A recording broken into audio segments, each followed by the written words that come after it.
Hello there, welcome to a special Cards on the Table. It comes actually from the National Football Museum here in Manchester. But it's not football refereeing we're here to talk about. It's actually, on this occasion, cricket umpiring. But is there such a difference between the two?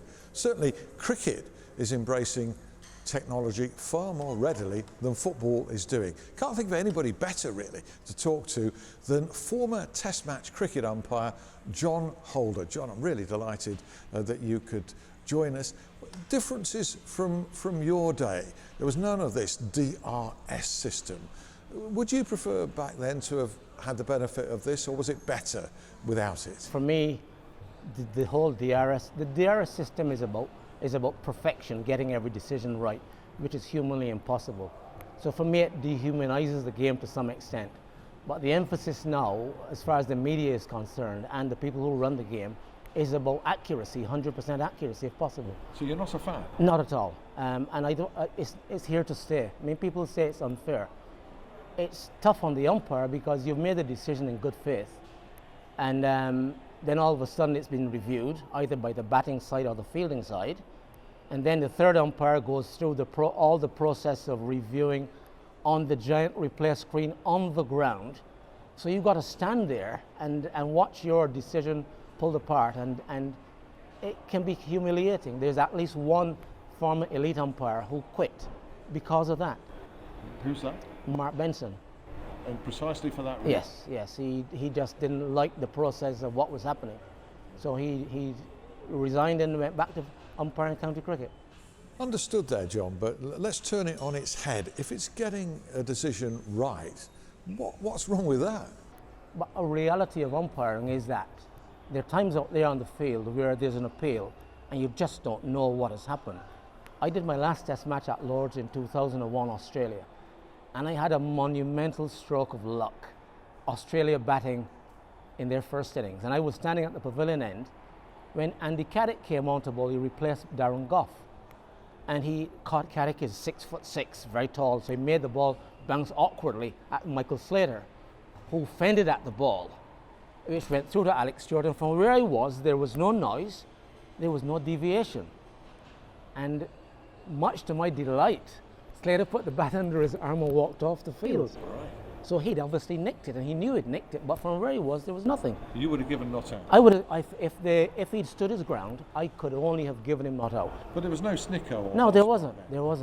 So you couldn't have been exposed for getting that decision? Listen, at the end of the over, as I walked the square, I looked up to the heavens and said, thank God. The whole idea behind DRS was to get obvious mistakes right, was to reverse obvious mistakes. But that's not what is happening. It's being used tactically. So it's not a matter of getting obvious mistakes right. It's a matter of either the batting side or the fielding side, because there are times now when, there was a Test match in Barbados in 2009, Australia, England, West Indies, and Kevin Peterson knew he was out. I think he was out LBW plumb. But it was at a crucial stage of the game, and I suppose he wanted a big innings, and he reviewed it. But it was so palpably obvious that he was out. But he was using it tactically, and that's not what it's used for. It was so plain that he was out. But he just wanted to carry on batting if possible. Do you have faith in the Hawkeye system? I've had serious reservations about the accuracy of the predictive path of Hawkeye, aspect of Hawkeye. And I've seen some predictions from Hawkeye that just defy any sort of logic. There was one I think it was a Test match or one day international in India recently, a few months ago, where on a flat pitch, where the ball wasn't turning at all, and there was an LBW appeal, I think, against one of the Indian batsmen. And Hawkeye showed this ball pitching outside the off stump and turning down the leg side. Well, that would have been the only ball in that whole match that turned like that, because the ball was just going straight on. And now I've been reading a blog from Australia where there are questions, serious questions being asked about the predictive aspect of Hawkeye. Can anybody prove it though, either way? No, you can't. I just don't see how you can say with complete accuracy that when a ball has been intercepted, exactly where it would have gone. That's what Hawkeye is trying to do, and to me, it gets it wrong too often. That's an interesting point. What about the mood of the game, the atmosphere of the game, the immediacy of it? Has that been interfered with? Has cricket as a spectacle been diluted because of technology? I think a little bit of the spontaneity of the game has gone because of the technology. And the whole thing about technology is trying to get every decision right. And I think the game has, in my opinion, been dehumanized to some extent from this almost obsession with getting every decision right. Yeah, you'd be accused of being a dinosaur, though. Wouldn't Well, you? so be it. So be it. That's my opinion. Is it in common currency, that kind of view from people of your generation who played in your era? I don't think it's just people of my generation. I think younger people don't necessarily agree with the whole DRS system either. But it's been brought in, as I said, because they're looking for total accuracy, complete accuracy in decision making. The game is played by human beings as well. Players make mistakes. Umpires make mistakes. All sports are different. So you're really against it in cricket. You're against the trend and what's happening. Rugby league and rugby union would seem to have introduced technology quite successfully. Football has been very hesitant. Which way do you think football should go with this? I think the obvious one with the goal line technology, where you can prove, hopefully, if the camera work is good enough, you can prove that the ball either did or didn't go over the goal line. I'm quite happy with that. But for the rest, I don't particularly want to see every decision that the referee makes being reviewed almost like it is in cricket. I don't want to see that. Do you feel that it would weaken his position and undermine his confidence in the same way that you're suggesting the confidence of umpires is Yes, undermined? and quite honestly, the elite umpires, who are all employed by the ICC, they are not going to come up publicly and say that they don't agree with DRS, because they stand to lose their jobs.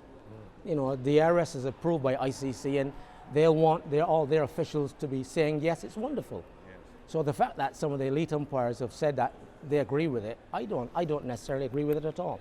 That I don't think they're being totally honest. Isn't it easier, though, in football to facilitate it? I mentioned football again, and the fact we're at the National Football Museum in Manchester, various interactive exhibits here. You'll hear cheering coming across the interview. It might even be in support of your views, John. I'm assured by our experts at You Are the Ref that it's distinctly possible for a video official, referee in the stand, to look at a bank of monitors and within seconds correct a mistake, come to the right decision. What's wrong with that? I mean, I'm as I said, DRS was brought in for the obvious mistake, and I don't have a problem with that. My main problem with DRS is that predictive element of Hawkeye. That for me that's a bugbear as far as I'm concerned.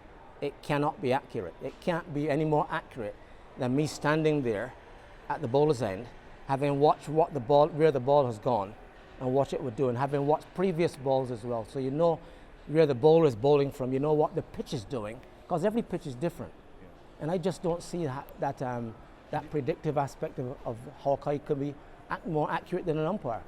And John, you don't think then that football referees would be as greatly undermined as cricket umpires by just a voice in the air?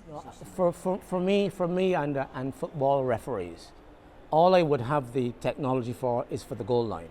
Yeah. That's all. I want the game to be played and refereed by human beings.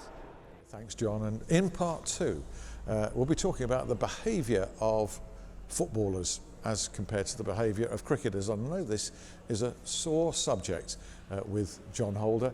Join us for that.